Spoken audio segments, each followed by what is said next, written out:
It's Sunday night once again, and Scorecard is back on your screens here on Citi TV. It's been a really eventful weekend. On the local scene, it's Bofakwatano doing big things in the Ghana Premier League. On the Premier League front, it's controversy as far as VAR is concerned. Liverpool Football Club and Tottenham were involved in the biggest game of the weekend in the Premier League, and it was VAR that took center stage as Tottenham snapped Liverpool's unbeaten streak. So there's a lot to talk about with that particular one. We'll get to some action from Spain and also from the Italian Serie A. And then, of course, there's some basketball action happening because a blockbuster trade, or at least a series of them, have happened in the past few days. Damian Lillard was today paraded before the Milwaukee fans in Milwaukee, and then it was the same day that the Boston Celtics traded for Drew Holiday. So a lot to talk about on the show here. Let's do a quick turnaround. When we come back, I'll introduce my gentlemen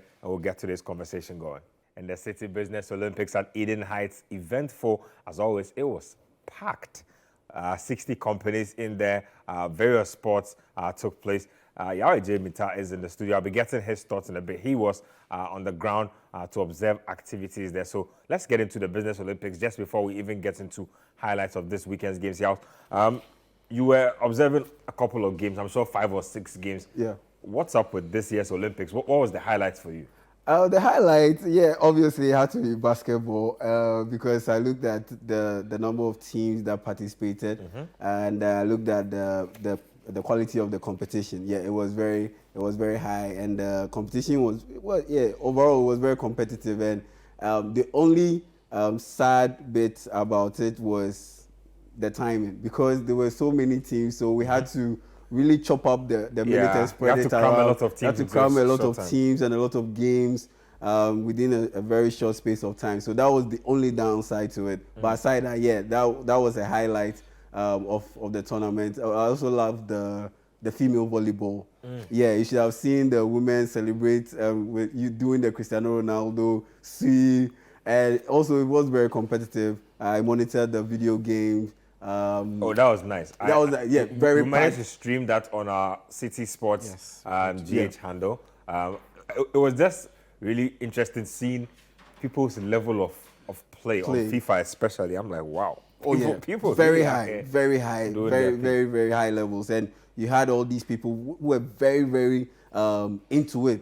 Normally, you think, video games, it's just something that you can easily neglect or ignore. But people are really vested in it, and you can tell that people have taken time and really perfected their craft before coming into the Citi Business Olympics. And I must say the numbers were very impressive. It got to a point I was even overawed by the numbers that can we manage to contain all these people? Can we manage to I think get them? Is a big place. Can we manage to get them to their various sports disciplines in time for them to participate in it? So I was thinking about the whole logistical challenge of it, but at the end of the day, we managed to pull it off, and I really enjoyed myself thoroughly through the Scrabble, the chess, the video games, the drafts, the Owari, the Ludo, everything. All the games were on point, and I just can't wait for next year. It keeps on getting better and better. The Citi Business Olympics definitely keeps on getting better. Edwin, what's been going on this weekend with you? Look, Citi Business Olympics, you and I were on radio during Premier League action. But I couldn't keep my eyes off the Citi Business Olympics, checking out the pictures, the videos. You know, I was a huge fan of the FIFA competition as well. So it was fantastic. And a lot of Premier League games too. Very interesting, exciting games, surprising results, and I'm sure we'll get into it later. A lot to talk about there. Let's have the text and WhatsApp lines on your screen.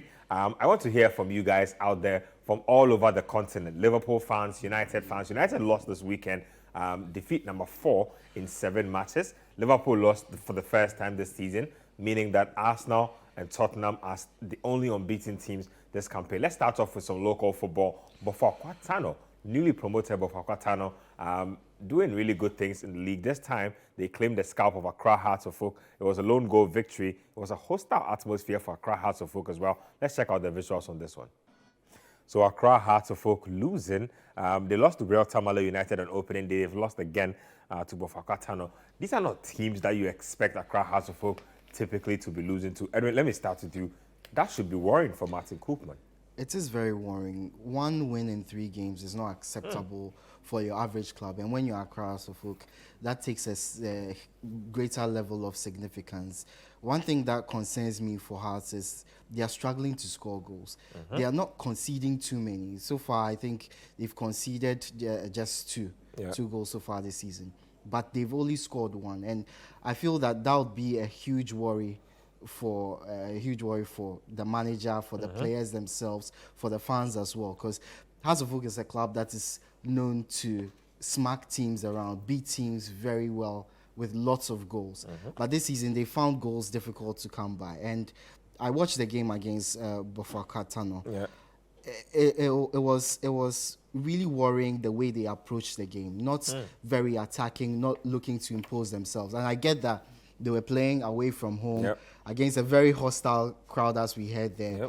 But for Hearts of Oak to go to any venue and be scared, as I saw them, it should be worrying for the coach that that fear factor is gone. And we've said it a couple of times that they seem to be losing that edge when they go into these Premier League games. And this match is a clear indication of that. But one thing I need to say as well, we need to watch how our players, our teams prepare for these games.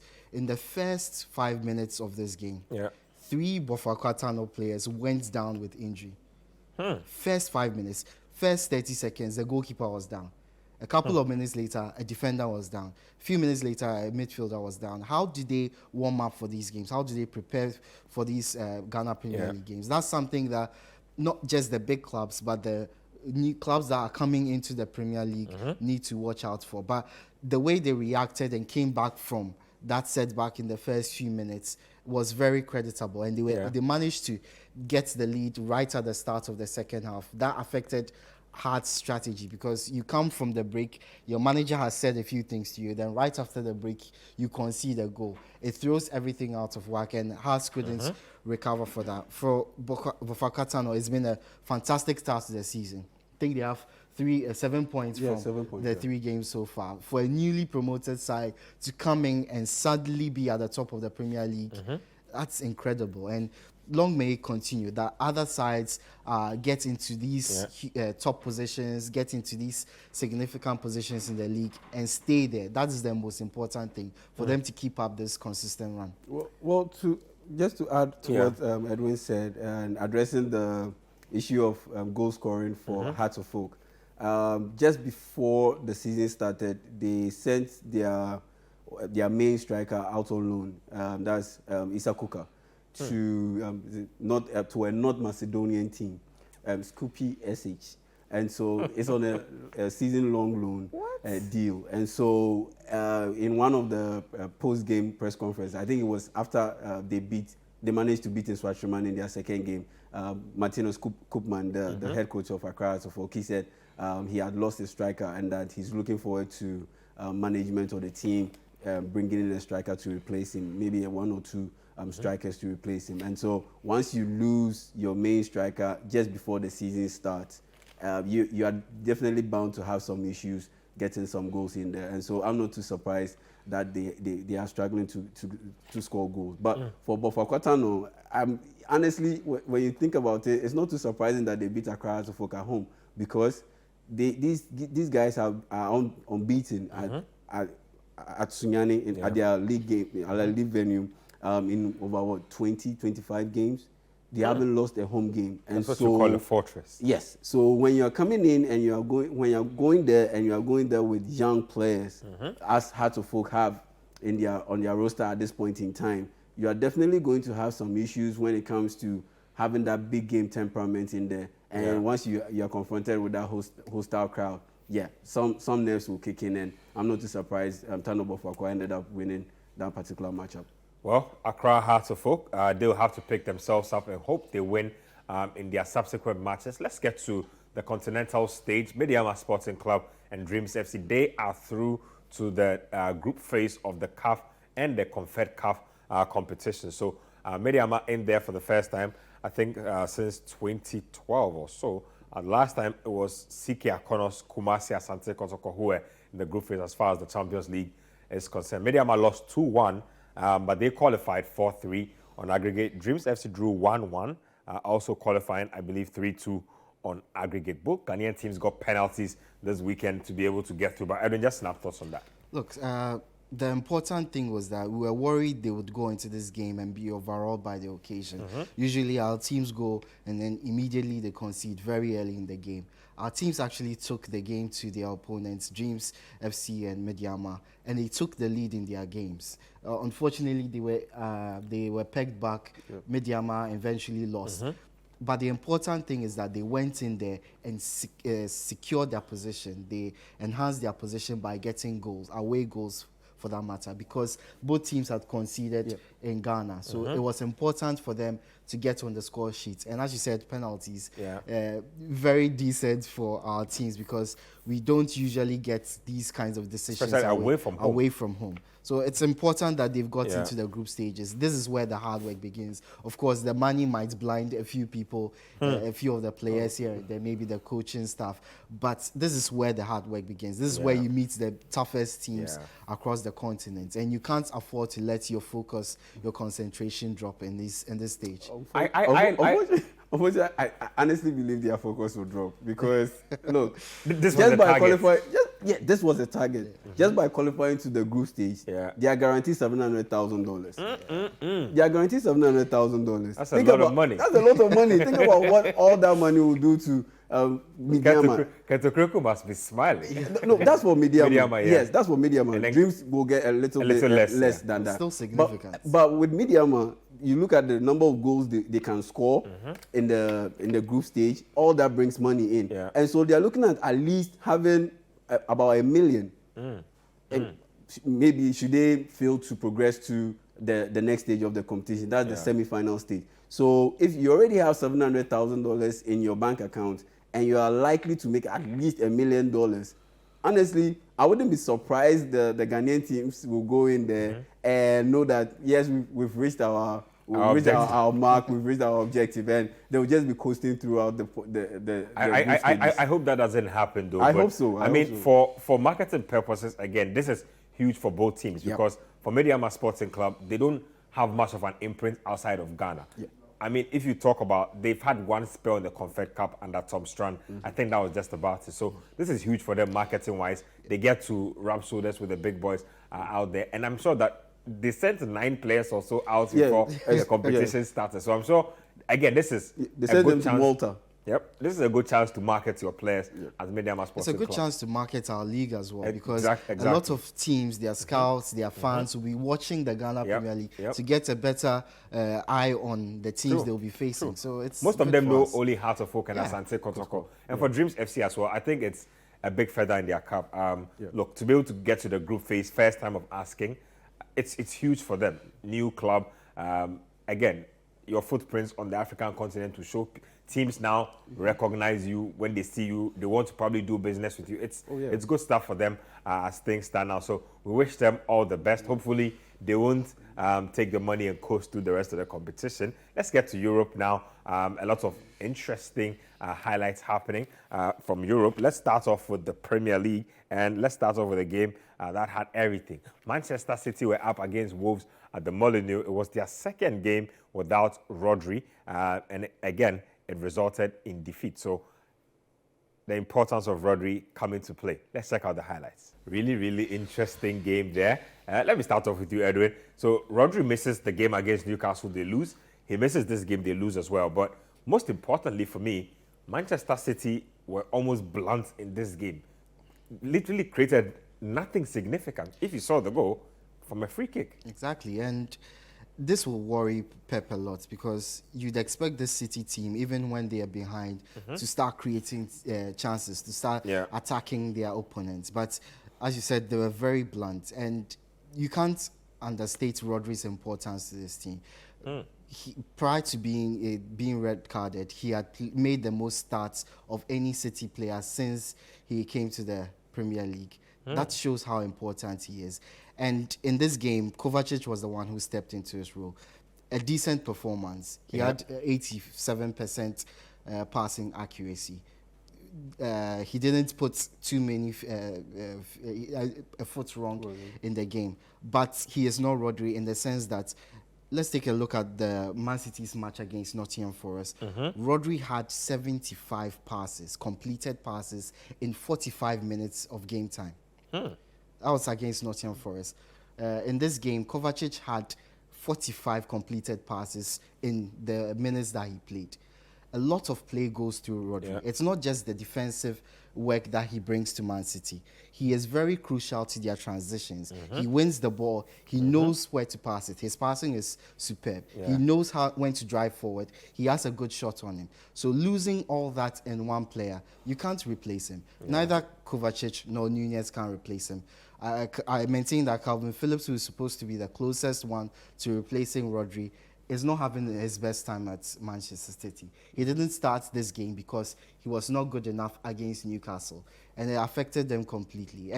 But you have to credit Wolves again for this win. Yeah. I think Dawson was supreme in defense. You mentioned Man City being blunt. They have the best striker in the land right now. Yep. And the only reason he was quiet, the only reason he was limited to one shot the whole game was because Dawson stuck to him like glue. He was behind him for every single phase of play. Even in moments where Haaland was able to take the ball on, Dawson immediately got to his back and let him know that I'm right behind you. There's no way you are turning around. And it continued throughout the whole game. Haaland was very frustrated, couldn't get into the game. Probably had one of his fewest touches since he arrived in the Premier League. Exactly, and as I mentioned, one shot on goal, we don't usually see that from Haaland. Even when he does have that one shot on goal, it usually ends up in the back of the net. But I think City failed to deal with Matheus Nunes. He is Wolves' greatest threat. How do you let him run basically half through? You mean Pedro Neto? Sorry, Pedro Neto. I beg your pardon. How do you let him run from the halfway line unchecked? Weak challenges from Foden and then from Nathaniel Ake. He got into the box and there was only one result there. I think this might be a blip. City know how to recover from losses, but Pep will look at these two losses and say, no, this is not a Man City team. This is not how we approach matches. And they are getting into a crucial phase where they face Arsenal. And that is going to be without Rodri. Pep needs to solve that DM problem. Either bringing a new player or pack that midfield so that Rodri's absence does not make a difference. But when you do that, you lose attacking threats, you lose defensive solidity. And there's a lot for him to think about. He wasn't particularly happy with how his team played in this game. I'm sure he did a lot of talking in that dressing room. It's up to the players to show that they can respond, and usually they do. Well, I honestly believe they... Just quick thoughts. Just a quick thought. I think they missed Rodri. Yes, he's talked about the tactical bits and all. I think it was because if Rodri was present and you had Neto running the entire field, he would have tackled him. He would have pulled his shirt, taken that tactical foul, and prevented that attack from happening. And that's what you need from Rodri. And because he was absent, he didn't have any players stepping up to make that challenge. But I honestly believe Man City have enough time to make the adjustments and give the likes of Calvin Phillips and Mateo Kovacic enough time for them to build themselves into that starting lineup and be able to beat Arsenal. I honestly see them beating Arsenal. Well, it's 2 defeats in 2 without Rodri. Hopefully, Arsenal will be thinking, hey, this is our chance. Let me read a few messages before we take our first break. This one here is from Joshua from Taifa. Says that, good evening. Nothing stops me from watching Scorecard, despite an unexpected fault on my TV this evening. Ben, ask your gentleman what the main issue at Man United is. They'll definitely be getting to that. This one says, with Man United, you are always assured of mixed feelings. Kobe texting from Swedro with that one. This one here is from Ziblim from Teshinungwa Estates. It says he's a Man United fan. It says Liverpool were robbed, and the least said about Eric Ten Hag, the better. How do we explain what happened at Old Trafford? You had beaten a team 3 goals and couldn't even get a draw against the same team 4 days later. So somebody clearly not happy. There are more messages to come. Let's take a quick break here. When we come back, we'll get into more highlights. Welcome back to Scorecard here on Citi TV. We are doing some Premier League highlights right now. Let's get to the next one on our lineup. And it was Manchester United hosting Crystal Palace at Old Trafford. And before this game, Ghana's Jordan Ayew had been talking tough. Now, United had hammered Crystal Palace in midweek in the Carabao Cup. Jordan said, well, that didn't really matter and that the Carabao Cup was not such a big deal. He said when it mattered most, Crystal Palace would show up. Well, they really did put their money where their mouth was. They went to Old Trafford and they went away with 3 points. Let's get to the highlights. Erik ten Hag is feeling the pressure. Yeah, United have lost at Old Trafford again. That's twice this season already, 4 times in 7 matches. Yeah.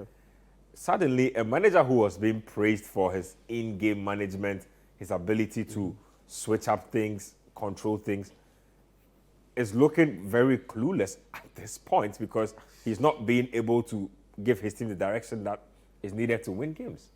I think for some reason he's just being hesitant when it comes to making adjustments, and which is very strange considering last season was his debut season in the EPL, and what we are seeing now, I would have expected it to happen last season and not when you already had a season to acclimatize yourself.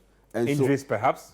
That's one. That's one because I look at Erik ten Hag and I honestly believe that he shouldn't get sacked. He shouldn't even be under any kind of pressure or under any kind of threat of getting sacked at any moment in time this season. Because one of what he did last season, he came in his first season, got Man United a top 4 finish, got Man United a Carabao Cup, got Man United to make it to the FA Cup final. And he's been backed financially. So And what if United retrogress this season? And that's because of what he is as a manager. Every manager has his style. And when I look at Erik ten Hag, he's one of those managers. It's pretty much all Dutch managers. They believe in what we call the automatism in football. Constant repetition of particular plays in different phases and different times of a game. So how to what to do when we are in transition in attack, what to do when we are in transition in defense, when we have possession, what to do, when we don't have possession, what to do. And that takes a lot of repeated practices. And when you have a situation where players are coming in and out of the door, it makes it difficult to have a settled squad to be able to run these plays over and over and over with. And so that is a problem. And you also So you're saying that United are having problems because of a lack of familiarity with Ten Hag's system? More or less. And the fact that there's also injuries in there. And that where I have a problem with Ten Hag is the fact that he's being hesitant to make those in-game adjustments. And the fact that you also have a situation where he's trying to fit a square peg in a round hole. Because when you have a guy like Amrabat and you play him at left full back and it works against Crystal Palace one time, and you repeat that same tactic, you definitely know that Roy Hodgson is coming into this game prepared for such a system. And you repeat it, knowing very well that this guy is uncomfortable when playing at left full back. So what I expected him to do was keep Dalot on the left side because he is comfortable playing as a left full back, and play Amrabat as a right full back, where you can even use him the way Arteta has been using Thomas Partey in recent times. That in possession, he will step up into midfield when Man United have possession. Then when Man United does not have possession, he will slot into that right full back position. But consistently, he kept on having Amrabat at left full back, and we saw the kind of damage that he took from Jordan Ayew because he's not comfortable in that position. Any seasoned winger or wing forward will just cook him, and that's what we saw happening on Saturday. And on top of that, he lacked that discipline in the very non-dangerous position, and he just bundled over a Crystal Palace player, and that's what led to the free kick. It was Jordan Ayew. He just bundled over Jordan Ayew. That's what led to the free kick, and Crystal Palace managed to score. So for me, I'm a bit surprised that Erik ten Hag is being hesitant when it comes to making those in-game adjustments. And on top of that, he's just being a little bit stubborn because at this point in time, you need repeated plays. And when you have Marcus Rashford consistently messing up those plays in transition in attack, what to do? You need to make quick time passes, but he's messing up, and you keep on picking him. Well, Edwin, is there structure issues, or you think that United are just not being, they're just not good enough. The players, the manager himself. Look, I think everyone shares the blame, and you'd like to blame Ten Hag for some of his decisions. And I agree with some people who say Ten Hag he's been making some mistakes with his selections, with how long he takes to bring some players out who are not performing. I felt particularly in this game, Rashford should have come out way earlier. Ten Hag tried to accommodate him on the right-hand side after things didn't work out particularly well on the left-hand side. Eventually, he hooked him, but he should have come off way earlier. Garnacho added, in the few minutes that he played, he added more to United's attack than Rashford did in the whole time that he was on the pitch. United definitely have problems, and scoring goals is one of them. They've scored 7 in 7 games. For United, that is unacceptable. And you look at the other stats. 7 goals in 7 matches. 7 goals in 7 matches.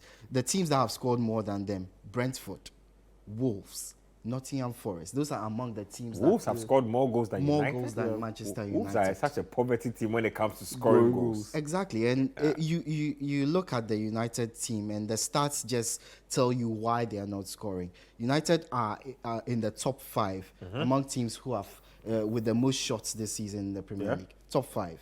When you go to shots on target, United drop to the bottom 10.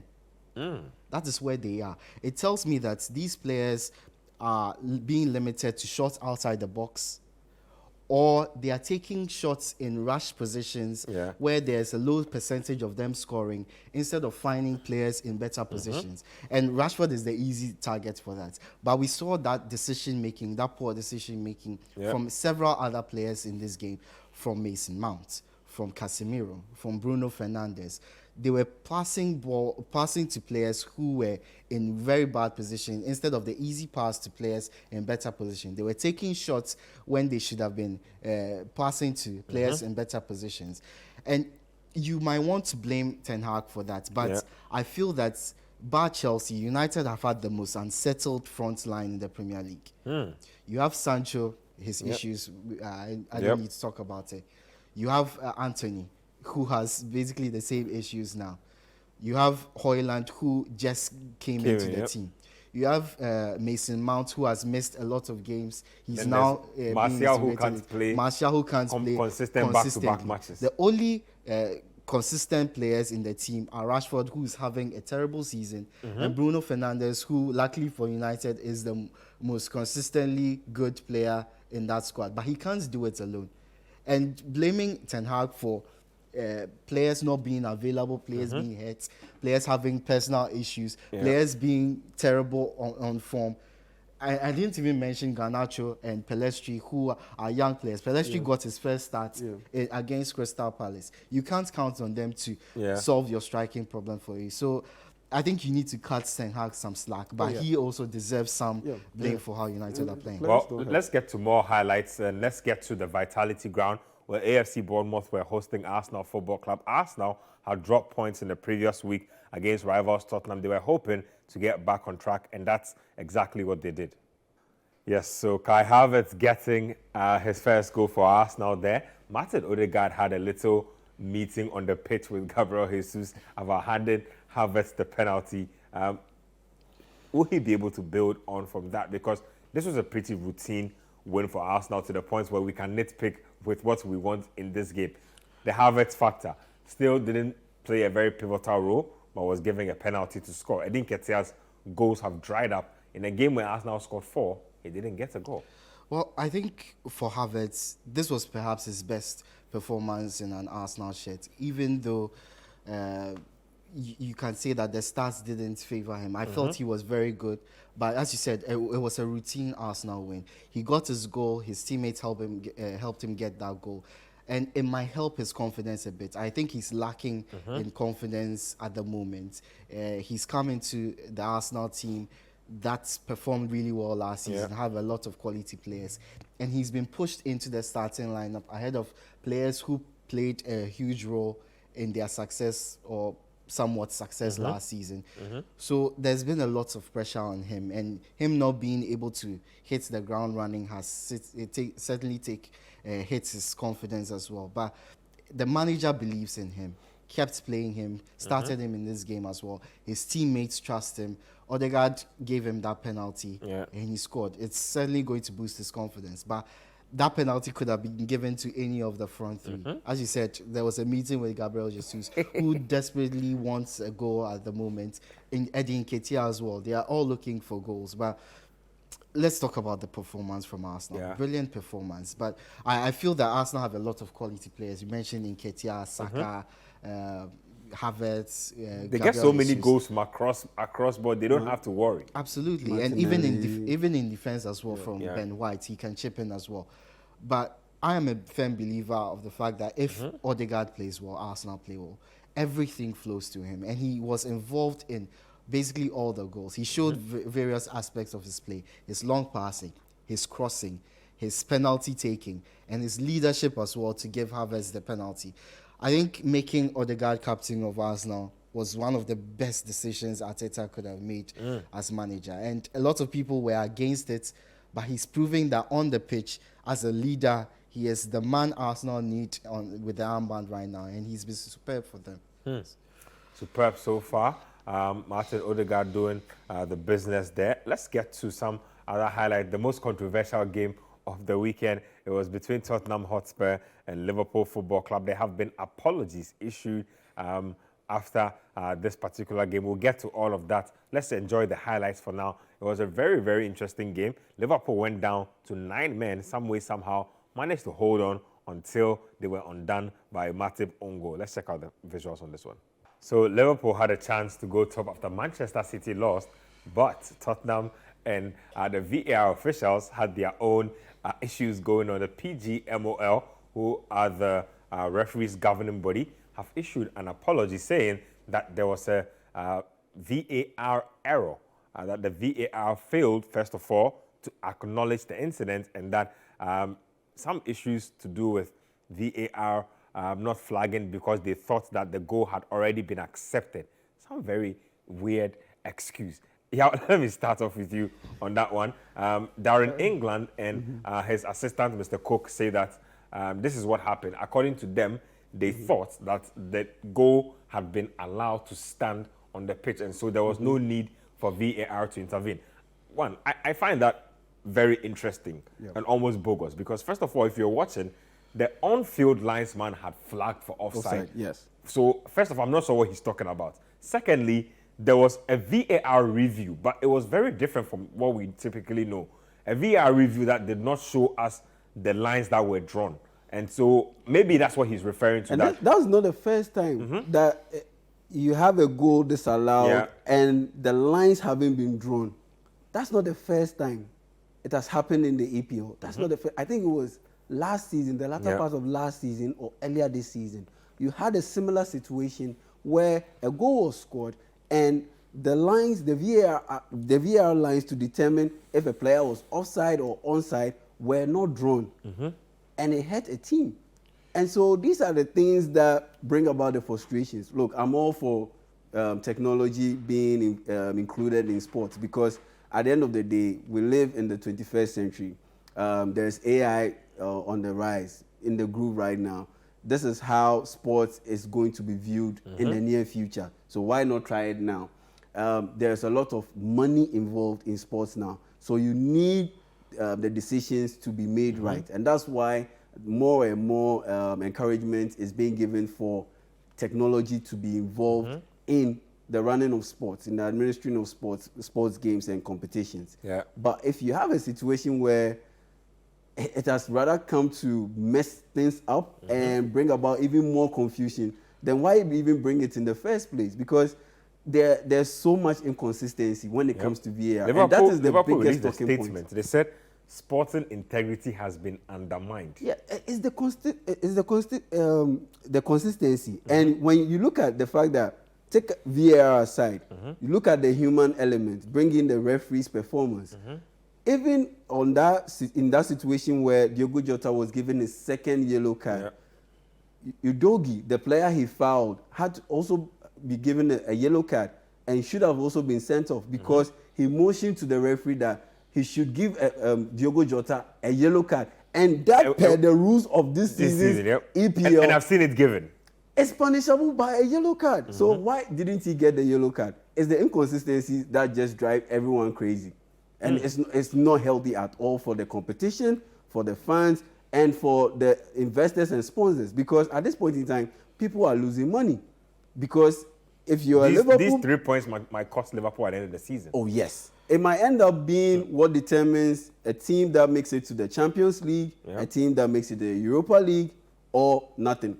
So these 3 points, it could be massive at the end of the season. And your takeaways from that VAR incident? Look, I read the PGOML statements and I thought it's absolute rubbish. Is it going to give Liverpool the points back? He said it was a clear and factual error. Is it going to give Diaz his goal back? Nope. That's one start lost for him. Is it going to give Salah his assist back? No. This point probably might cost Liverpool. Who knows? It might have been especially 3 points, because of how might have been 1 point. close Liverpool and Manchester City races have been in recent years. Exactly. And I feel that there's a lot of... you can split the blame between the actual VAR system and the officials.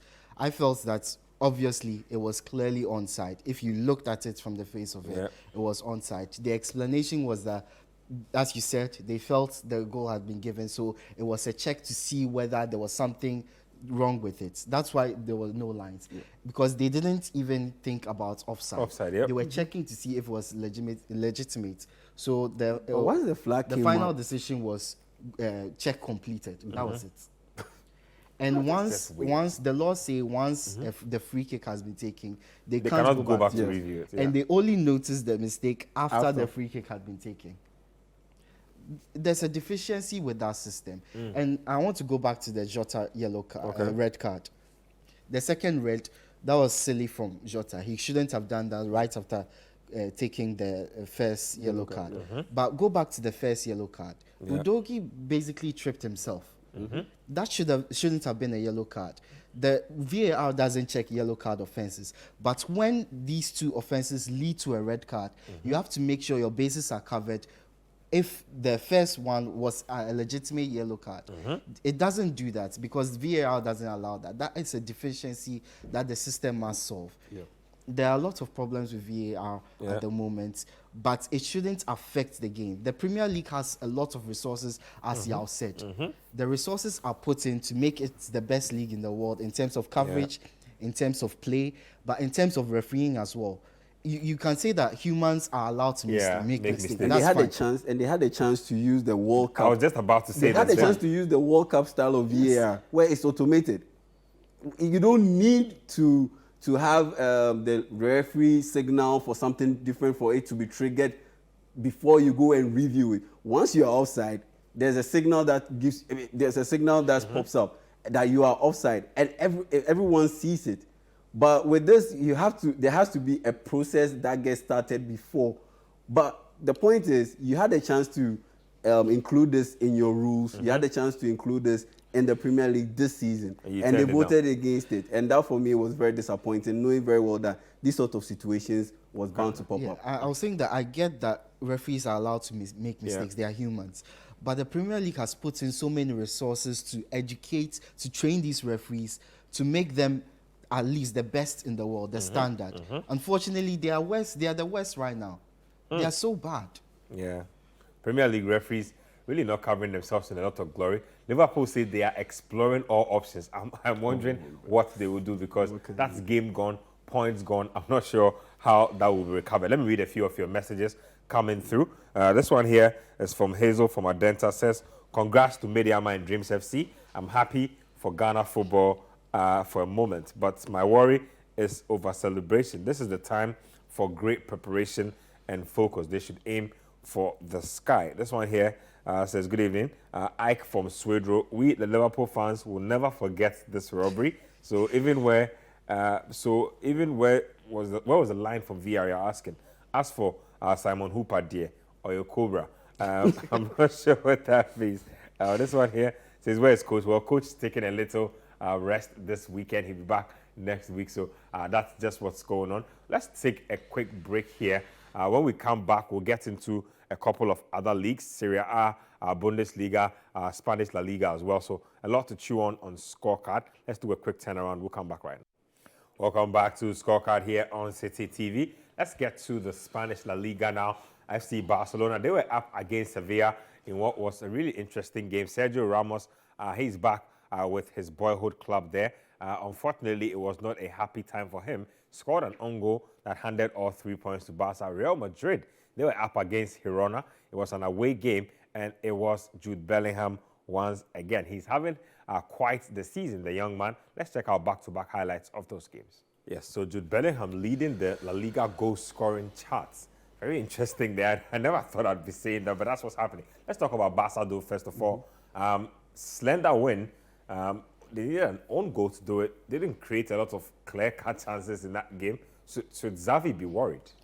No, I don't think so. I think that he seems to have found a balance to this team, especially after the signings of Cancelo and João Felix before the transfer window ended. I think that they've added some bites to this team. João Felix missed a great chance there that was created by Cancelo, but Cancelo had a fantastic game, and it was his long pass that found Yamal that led to the own goal for Sergio Ramos. I think that it was a very close game against a really very good season. Yeah, he is.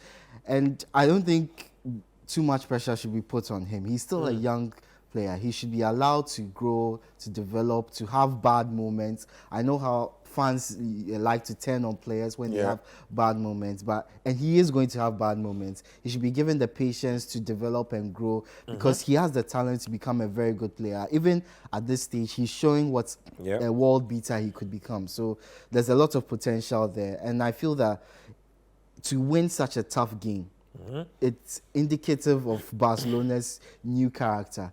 In a few months past, this Barcelona team will probably have lost against Sevilla.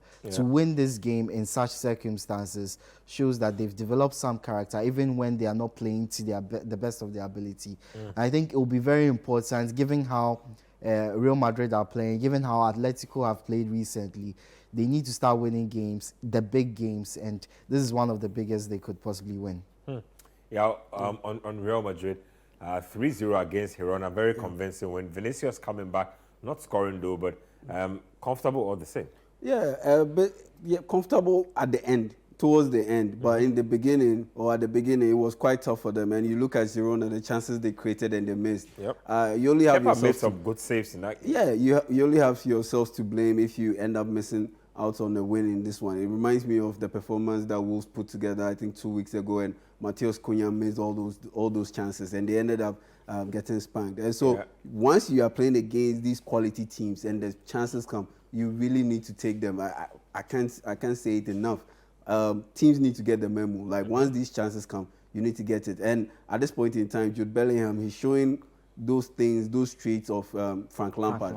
Frank Lampard used to have that timeliness, to get the timing. Arriving in the box late and on time when the crosses come in and they are cut off, the rebound, the second chance opportunities. You feed off those scraps when they pop up in and around the penalty box. And he has that trait. It's clear he watched a lot of Frank Lampard games as a child growing up. And yes, he's managed to pick it up, and he's delivering at the top level. It's not easy to move from Borussia Dortmund, make it to the La Liga and play for Real Madrid of all teams and get this kind of start that he's had. It's just brilliant adaptation. Just to both of you, I mean, on that Real Madrid goal scoring, so go from Tchouaméni, a goal from Bellingham again. I don't think this is sustainable. At a point, but they have Joselu is scoring. Well, he is scoring, but he's just about the only proper striker in this team. And I feel he misses quite a lot of chances as well. So you need to have a striker who is very clinical if you are Real Madrid. Benzema leaving was one thing they did not expect, did not want to happen, but it's happened, and they've adjusted a little bit with Jude Bellingham playing very advanced. But as you said, it's not sustainable, and they need to go into the markets. Right now, they need to stick with Joselu because he's getting some of the goals. He might miss a few, but you need to stick with him. Going forward, they need to step into the transfer markets. Generally, very important for them. If they are to make a strong, long run in the Champions League, make a good run in the La Liga, because Barcelona have Lewandowski. Atletico Madrid, even though you don't like to think about them, they have Alvaro Morata and Antoine Griezmann who can get you the goals as well. So you need to match them by having a top striker who is clinical, who can consistently get you goals. Let's get to Italy, where a few teams were in action there. Inter Milan Football Club, they were up against Salernitana. Lautaro Martinez was on the bench for this game. He came off the bench when the game was goalless and scored 4 to give his team the win. Quite impressive. And then you also check out that AC Milan game. It was AC Milan taking on Lazio in that particular encounter. So back-to-back highlights. Let's check it out.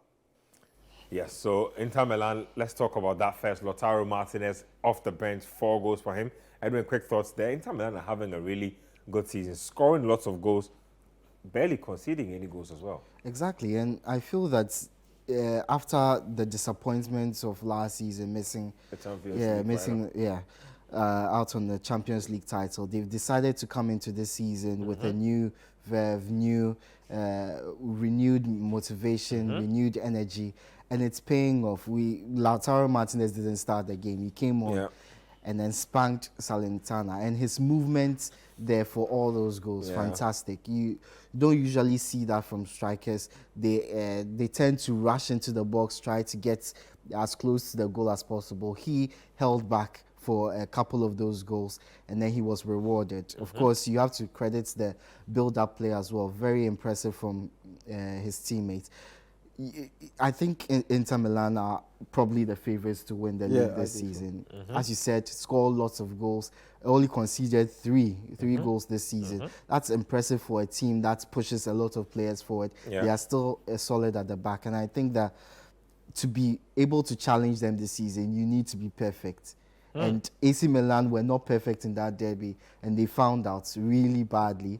And other teams need to be perfect when they face Inter this season as well. The contenders, Juventus in disarray. You look at AC Milan. I think they are too young to be able to challenge. And Napoli, because of Rudy Garcia, I don't trust them too well. And looking at what they just happened with Osimhen, it's definitely cause for concern. Looks like a Milan race. It's 18-18 as things stand now. Teams only separated by goals conceded. I'll pick Inter for the win. I'll definitely pick Inter as title favorites. And yes, again, I've always picked Lautaro Martinez ahead of Victor Osimhen because I look at Lautaro Martinez as a mini Harry Kane at this point in time. A guy who can play as your out-and-out striker, excel in that department, and can also play as your number 10 support striker and also excel in that department. And so if I have to pick between him or Osimhen, I'll definitely pick him ahead of Osimhen, despite the fact that Osimhen has, over the past 2 years, has really stood out as a top tier striker. But between him and Lautaro Martinez, I'll pick Lautaro Martinez. Just quick thoughts on AC Milan. Now, like we mentioned, a lot of new players coming in, Chukwueze, Noah Okafor, Pulisic. They've managed to blend all of that together well in the league, and it's going on well for them. When they step out of the Serie A and they play other European teams, they don't seem to do as well. It's almost like the quality they have doesn't measure up to what their opponents bring to the table. I don't know if you guys have anything to say about that. Yeah, because they are on the come up. And so when they meet these top teams that have established players and know their business when it comes to the Champions League. Mind you, AC Milan, this is the first time in how many years, 6, 7 years that they are playing the Champions League.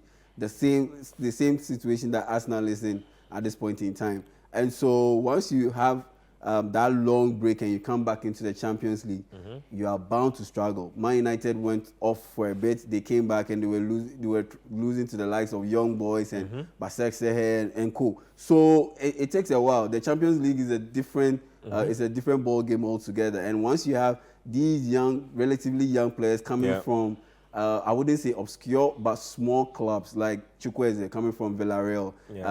They've been competing consistently in the Europa League. Salzburg. Exactly. So you are going to have those kind of growing pains, especially when you are bringing a boatload of them together and trying to get that familiarity with each other and that chemistry. And so I wouldn't be surprised that they don't travel deep in the Champions League, but maybe after this season, if they manage to hold on to 1 or 2 players, I wouldn't be surprised if they lose Rafael Leao at the end of this season. But aside that, if they're able to maintain a core of this team together, next season, should they make it to the Champions League, they should have a deep run in that one.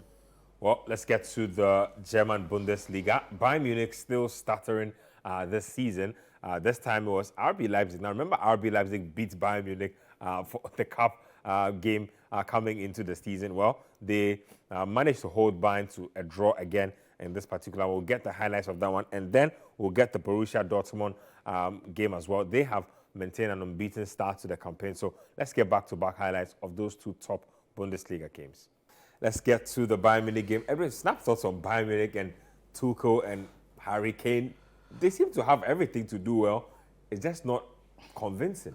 Look, I think Bayern Munich are very open defensively, more open than we've seen in recent times. And that is affecting them. They can score the goals, but when they do not, they are still open and teams find a way past them. And it's affecting the team quite a bit. So I think Tuchel has found a solution to the side offensively. It's just defensively that he needs to work out. I think the goalkeeper, they need to find a better goalkeeper. And they tried to do that in the summer by getting David Raya. Unfortunately for them, they couldn't. They tried to get, who else? I think Kepa. Yeah, they tried to get Kepa as well. It didn't work out.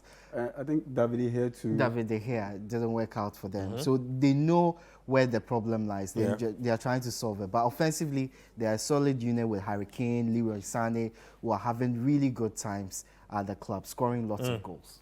Well, let's talk some basketball to finish off the show.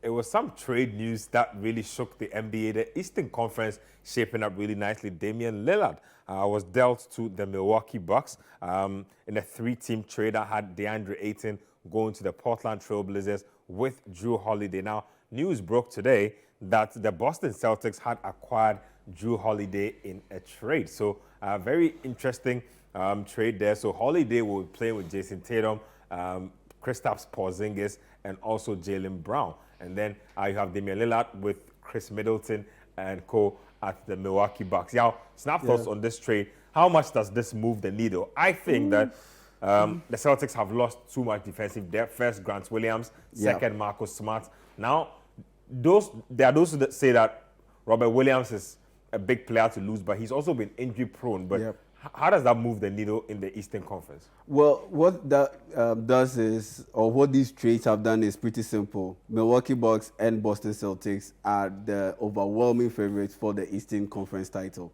And the likes of Miami Heat and Philadelphia 76ers, they fall into the second tier. The top tier is occupied. Milwaukee Bucks and the Boston Celtics. And if I have to pick between the two after all these trades, I'll still have to go with the Milwaukee Bucks because of one, you look at the size bit. Yes, the Boston Celtics have Kristaps Porzingis, but how often available is he?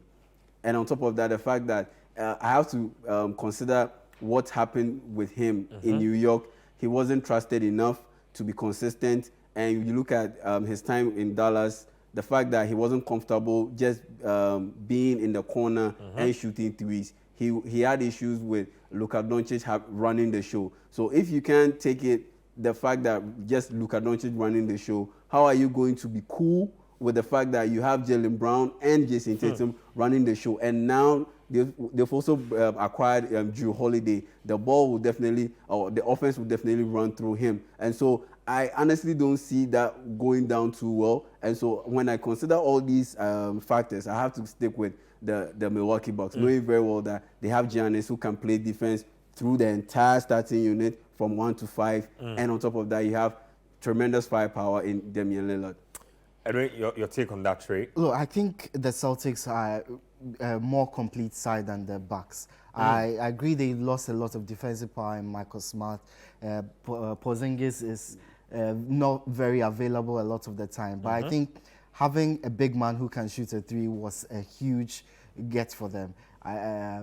Having Drew Holiday who settles a little bit of the defensive guard cover is another big deal. But he's a championship level guard too. Exactly. And when you have Derek White, Jaylen Brown, and Jason Tatum, who have formed this kind of unit at Celtics, they've been through they have battle scars, they are experienced, they are motivated to reach where they got the finals again. Yeah. I think they have a solid unit. I admire the backs for getting Lillard and having Giannis as well. It's a good duo, but I just feel the Boston Celtics have a more balanced squad overall. I hope for some way, some reason, that we'll have a Bucks Celtics Eastern Conference final. That would be great. If they can align for us to have a final, that would be really good. We'll see how it plays out. I still think the Celtics have lost too much defensive depth and also bench depth as well. Let me see who they eventually add to the roster before the season starts. Thank you very much, Edwin. Thank you very much, Shao. Thank you all who tuned in to watch the show and those who sent in messages as well. Same time next week, Scorecard will be back on Citi TV.